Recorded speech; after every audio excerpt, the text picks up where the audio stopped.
Assalamualaikum warahmatullahi wabarakatuh. Pada kesempatan ini saya akan menjelaskan tentang kepemimpinan perilaku organisasi pendidikan Islam. Nah, terlebih dahulu saya akan menjelaskan tentang perilaku organisasi. Perilaku organisasi pada dasarnya menunjukkan sikap dan kemampuan dari setiap individu dan kelompok. Bagaimana dalam memahami dan menjalankan tugas dan tanggung jawabnya dalam menjalankan organisasi.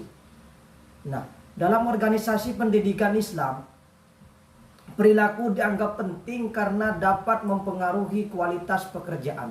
Sehingga dalam hal ini saya bisa memahami bahwa tindakan konkret yang dapat dilakukan seorang pemimpin ataupun leader kaitannya dengan pengembangan perilaku organisasi adalah yang pertama, mempelajari dengan baik individu maupun kelompok yang ada di dalam organisasi tersebut sebagai langkah awal untuk mendeteksi pola interaksi dan perilaku lebih mendalam dari setiap anggota organisasi.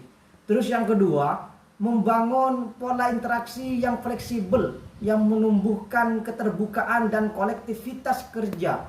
Ketiga, kepercayaan pada setiap anggota organisasi bahwa mereka mampu menyelesaikan dengan baik tugas dan tanggung jawab yang diberikan. Nah, yang keempat, loyalitas artinya sikap bertanggung jawab yang ditunjukkan oleh seorang pemimpin menjadi nilai dasar bagi anggota organisasi untuk berperilaku loyal terhadap organisasi.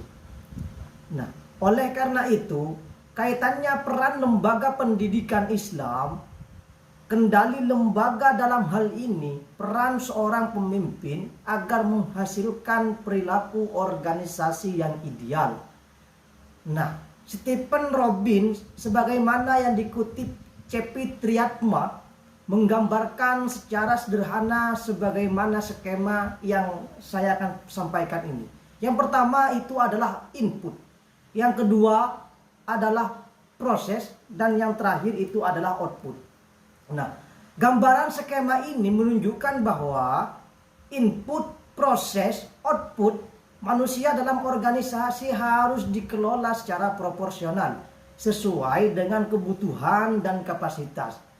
Nah, untuk meminimalisir berbagai fenomena kerja dan perilaku organisasi yang tidak sesuai dengan kapasitas dan kebutuhan kerja, hal ini akan memungkinkan terjadinya ketidakpuasan kinerja yang mempengaruhi proses dan produktivitas organisasi. Nah, karena pekerjaan dijalankan oleh orang yang bukan ahlinya, sehingga ini akan menjadi pengaruh di dalam organisasi. Faktor tersebut dapat berpengaruh juga terhadap proses dan juga output di dalam organisasi. Sehingga dalam hal ini berkaitan dengan pengertian perilaku organisasi yang saya sampaikan barusan, sejalan dengan apa yang difirmankan oleh Allah Subhanahu wa taala. Quran surat Al-Hujurat ayat 10 yang berbunyi, innamal mu'minuna ikhwatun faslihu baina akhwaykum wattaqullaha la'allakum turhamun. Sesungguhnya orang-orang yang beriman itu bersaudara.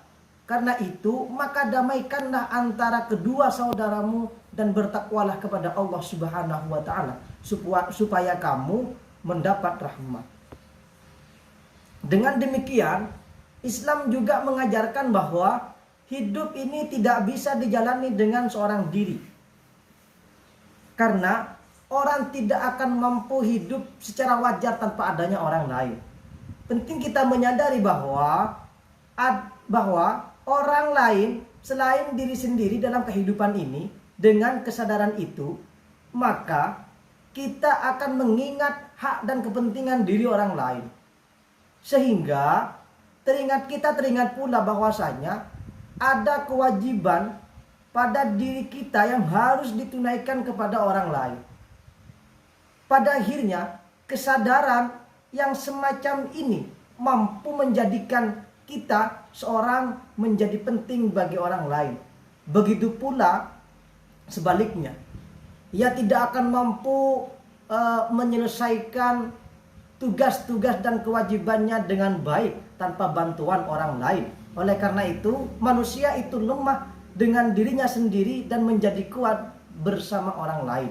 Nah, di sini ada kategori orang yang lemah dan juga ada kategori orang yang kuat.